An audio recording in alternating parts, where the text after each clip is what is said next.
Did you know that I used to drive a taxi in this neighborhood? No. I did. Come on. I did. We are in one of the better sections, and perhaps the best section, but who's counting, of Los Angeles, and you drove a cab up here ferrying the movie stars to their homes? 1956. There were no movie stars up here. 10 years before you and I met. It was all oil money. And I was just out of the Army. And while I was in the Army, I got married, and my daughter Julie was born in Atlanta, Georgia, at the Army Post Hospital. And my wife was expecting our second baby. I came out of the Army with no money and very little in the way of any career expectations, and I had to pay the rent. So the first thing I did was take a job driving a taxi, nights. That's wild. Did you make any money? I went a long time before I could actually make a living as an actor. I mean, from the time I decided to be an actor, when I was about 17, to the time that we met and started to do Star Trek, when I was about 35, about 18 years there, about 15 years of it actually here in Los Angeles looking for work as an actor. I never had a job that lasted any longer than 2 weeks as an actor. So what would you have made in those 2 weeks? Or what did those 15 years average out as an actor? Oh, very little, very little. The money was very small. But living expenses were not that high either. And I always worked at something else. I would always take some kind of a job in working at a market or driving a taxi or delivering newspapers or working at a pet shop. So give me an idea of how much money you made in a year. As an actor? Yes. A couple $1,000s, Really? $4,000, $5,000. It was a big year. It was a 6, 10 was my goal. I thought if I make 10, I could support a family. And in those years, 10,000 would have supported. My hope and dream was to make a living as an actor and to play character roles. And what really attracted me and made the Spock character valid for me, made it worthwhile pursuing, was the idea that this character had a very interesting internal life based on genetic conflict, a human mother and a Vulcan father. That conflict, that internal conflict, gave me a sense that there was something constantly brewing in this character.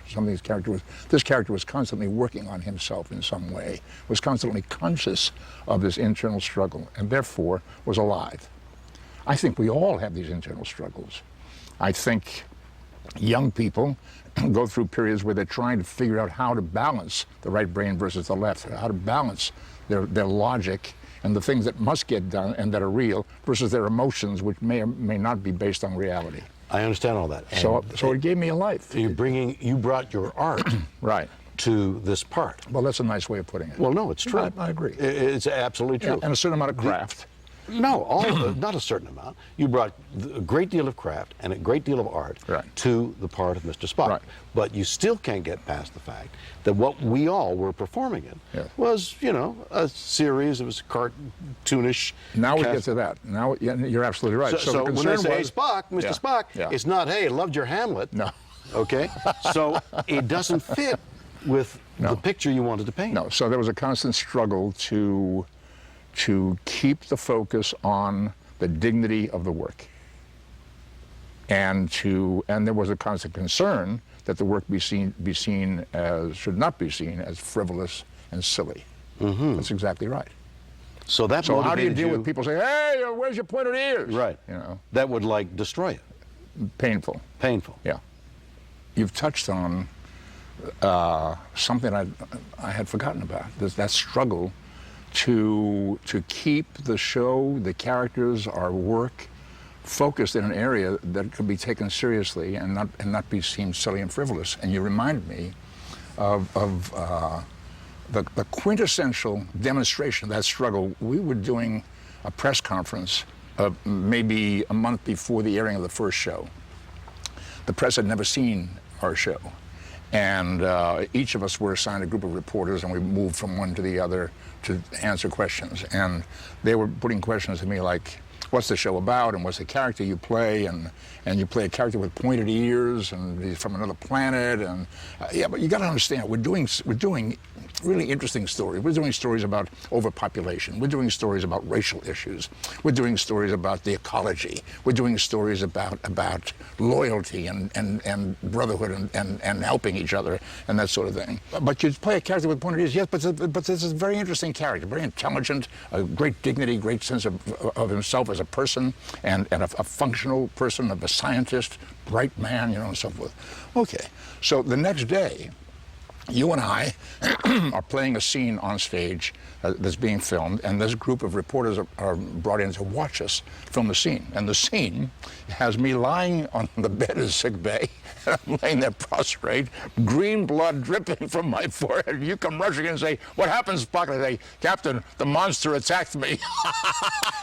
So, in a moment, all that conversation. Opposed to what you want. You quit smoking while we were shooting the series, and I had great admiration for that. Was it the second or third season? Do you remember? Second, I think.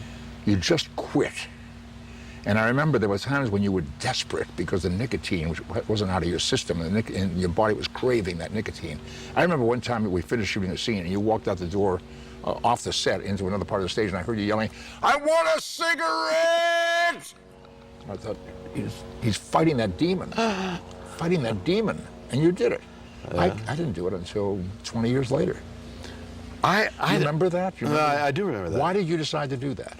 Well, I smoked, and so did I. And I had 3 kids, and so did you. And when I go to kiss my kids, they'd say, "Oh, Daddy, you smell." Really? And one day I was in a car, a limo, with 3 or 4 other actors, all of whom were trying to give up smoking. And each one had a motive for giving up smoking. I don't like it to control me. I don't like it. But mine was I didn't like my kids not turning away because I smelled of smoke. And so I had no problem, other than the few instances of giving it up. But I discovered over the years that I'm not an addictive personality. I am. And you are. I am. I thought perhaps I could smoke that. a little bit. That I cannot do a thing like smoking a little. If I smoke a little, I end up smoking a lot. If I drink a little, I end up drinking a lot. I was developing a major drinking habit. When did that start? I started drinking regularly, ritually, during probably the second year or third year of our series. Really? Yeah. Up until then, no problem? I drank occasionally, not a problem. I'd have a glass of wine or a drink after work, 2 maybe, no problem. But the ritual became so ingrained and so important to me because I looked forward to that release at the end of the pressure of the day with the dialogue and the pace and get the 15 pages or 12 pages done today and all of that sort of thing. So my secretary was in the habit of bringing me a drink in a paper cup. And I'd call her at about 6 o'clock. I'd say, "We'll be finished in 10 minutes. And she would know that means I'd be down here with a paper cup with a drink. And the minute we finished the last shot, I would have a drink. And then it became a series of drinks, and little by little, before I knew it, I was drinking more and more because my addictive personality was taking over. Before you knew it, is how long? Oh, a matter of a year or two. Over a period of a year or 2 or 3, it became very serious. And what is serious? Well, to the point where I could no longer control how much I was drinking. I would make myself promises that I couldn't keep. That's when I started to lose my self-respect. I would say, I'd be drinking midday on a Saturday or Sunday and end up passing out in bed. I'd go to bed at 4 o'clock in the afternoon and sleep through to the next day. Miss a party in my own home, that kind of thing. People coming, and I'd be out. I'd promise myself, now this weekend that's not going to happen. This weekend, I won't do more than have a beer or 2 on Saturday, maybe, and not earlier than 2 or 3 o'clock in the afternoon. And by 11, I'd be on the beer, and by 3 or 4 o'clock in the afternoon, onto liquor, and pass out again. And then I realized that I had a serious problem, that I had become an alcoholic. Where did that take you, that alcoholism? Well, it took me into a territory where, as I say, the looking forward to the drink became a very important part of my experience. And I always took great pride and great comfort in the fact that it never interfered with my work, because no matter how long I had to go without alcohol, if I was working, I did. I went without. So you never had the experience of passing out someplace where you didn't want to be? No, the most frightening experiences I ever had were occasionally driving home and not remembering the drive. Wondering, how did I get here? I could have. Did you I could have black out at any other time? No, I don't remember ever blacking out. So you had a problem, but wasn't like, what was the term that I was not used? a fall down, hard case. obvious fall down drunk, but I'm sure that people could see that I wasn't energetic. I would become reclusive. I would become distant, remote, quiet, not there. That I'm young. In time, I will stop this. No, so of course you heard Noreen express herself. Yes, but I don't have to yet. Right. I'm not there yet. I still have a couple of runs to go. Right. And I had reached the point where I thought I've got to stop now. And I got help. I went to a program, and the program worked for me. I was blessed, absolutely blessed to find a program. I haven't had a drink now, and I think I'm coming up on 13 years, and about 15 or 16 years of not smoking. I feel blessed on both counts, but I'm particularly lucky that it came to me, that the habit grew to the power that it did in my later years, because I didn't have that thought, I'm young, I still have a distance to go, which is a devilish part of the disease. An ex-wife. Yeah. I'm still trying to ascertain to this day exactly what the real impact was. I know that for a very long time I was obsessed with the idea of making a living, and that when Star Trek came along, although we were never a gigantic hit originally, we were just kind of marginal, we just kind of stumbled along and struggled along for 3 seasons. We didn't become a big news event until years later when the show went into syndication. But in those early years, for me, the obsession was, I've caught a wave. It may not be a big wave, and it may be just one short-lived wave, and I've got to get the best out of it that I possibly can. Any opportunity I've got to grab. I've got to sock away some protection money, some security for the future, in case I should go back to what it was before, looking for work. I have no way of knowing, coming out of this Spock character, will I ever be able to work again? Will I be hireable? How long will this last? What effect will it have on my future? I've got to protect myself. And that became my reason, my excuse, if you will, for being away from home a lot. Working. And that affected your marriage? Oh, yeah. And it affected my relationship with my children. I think my children probably would say that they have had a love-hate relationship with Star Trek. They're very proud of what was accomplished. They're very proud of references that they see in the newspapers even today. So-and-so is going where no one has gone before. Obviously a reference to Star Trek. Things that were said on our show, things that you and I did that have come into the lexicon, into the vocabulary of the society. Proud of, but at the same time, there's got to be deep somewhere a resentment at having lost their father for some meaningful period of time. A meaningful period of time, at least 3 years. Yeah. Probably more. And there's something they'll never recover, because that's 4 years in a formative life. It's gone. So there's if not a dearth, there's a change in the path. We have spent the last several years consciously trying, at least I have, and I think my son and daughter have felt the same, trying to build a new relationship, really, a new relationship based on who we are now and what we know about the past. And then my alcoholism got in the way as well. That made me remote when I was around. During the period of time when your marriage was breaking up, what did you find yourself doing?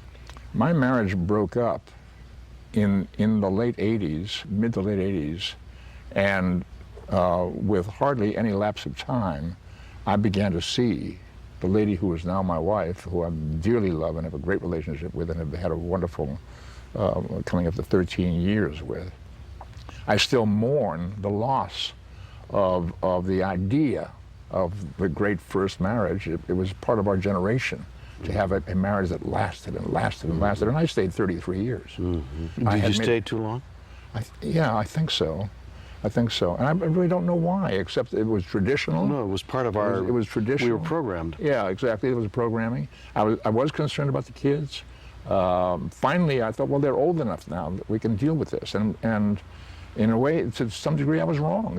They were in deep shock for quite a while over it. And loyalties, question of loyalties, and how do you deal with this, and how do you deal with the separation, and one has bad feelings about the other because it was not a happy ending.